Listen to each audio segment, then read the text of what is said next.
টানা ১১৩ বছর ধরে অভাবী ভিক্ষুক, গরিব, ভাসমান, ছিন্নমূল মানুষদের পাশে যেন ছায়া হয়ে দাঁড়িয়ে আছে আকবরিয়া গ্র্যান্ড হোটেল। বলছিলাম বগুড়া শহরের ঐতিহ্যবাহী একমাত্র শতবর্ষী প্রতিষ্ঠানের কথা। বগুড়া শহরের কবি কাজী নজরুল ইসলাম সড়কে থানার পাশে এর অবস্থান।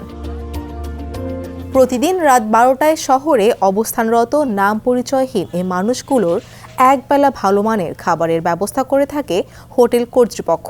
হোটেলে সারাদিনের কোনো বাসি, পচা বা উচ্ছিষ্ট খাবার নয়, একেবারে আলাদাভাবে নতুন করে রান্না করা খাবার বিতরণ করা হয়। এজন্য নেওয়া হয় না কোনো শ্রম বা মূল্য। শুধু মুসাফিরদের জন্য রান্না হচ্ছে।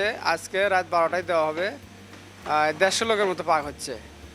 প্রতিদিনই এই খাবার দেওয়া হয়। প্রতিদিন একদিন হয়তো মাছ, একদিন মুরগি, একদিন ডিম, একদিন গরুর মাংস, একদিন খাসির মাংস, এইভাবেই পর্যায়ক্রমে দেওয়া হচ্ছে।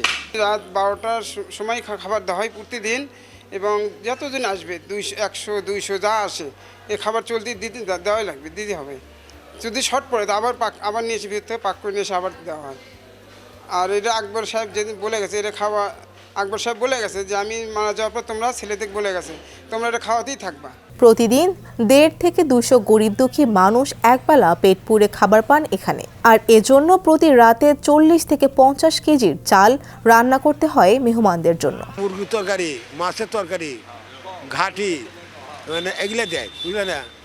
আর যেদিন ভালো খাবার ধরে সেদিন গোস্তও দেয়। 30 বছর 35 বছর হলে ইনশাল্লাহ এই জায়গাতে খাওয়া দাওয়া করি। ছোট থেকে বড় এই আকবরের সামনে খাওয়া দাওয়া করি।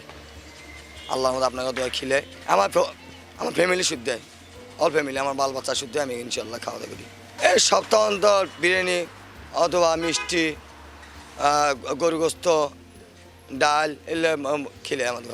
এখানে মনে করেন মাছ দেয়, গোস্ত দেয়, মনে করেন সবসময় মনে করেন 12 মিশালি খিলে, আর গরম ভাত খিলে দেয়।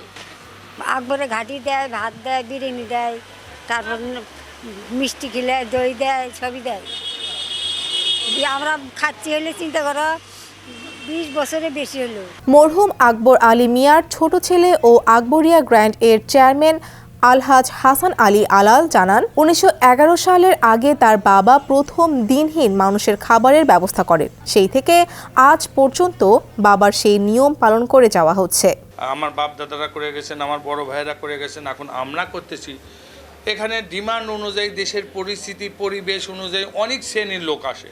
অনেকে মনে করে আসলে এটা খাবারটা কি, এই খাবারটার ভিতরে হয়তো বরকত আছে, এতগুলো লোক প্রত্যেক দিনই খায়। অনেকে অনেক বড় লোক মানুষে একটু বসে বসে টেস্ট করে। দেশ জুড়ে তোলপাড় ওয়ালটন ফ্রিজ কিনে আপনিও হয়ে যেতে পারেন মিলেনিয়ার করে। আবার দেখবেন সমাজে যারা ছিন্নমূল মানুষ আছে, তারা তো এখানে প্রতিনিয়ত একটা চিন্তা করে যে দিনে একবার হলে একটা খাবার পাবো আমরা। আবার ইদানিং আমি প্রশ্নের সম্মুখীন হই যে এখানে চোর, ডাকাত, বদমাইশ, লুচ্চা, গুন্ডা, বহুতে যারা ছিনতাইকারী, তারাও এখানে খায়। বগুড়া প্রতিনিধি শাহনেওয়াজ শাওনের পাঠানো তথ্যচিত্রে ডেস্ক রিপোর্ট সমকাল।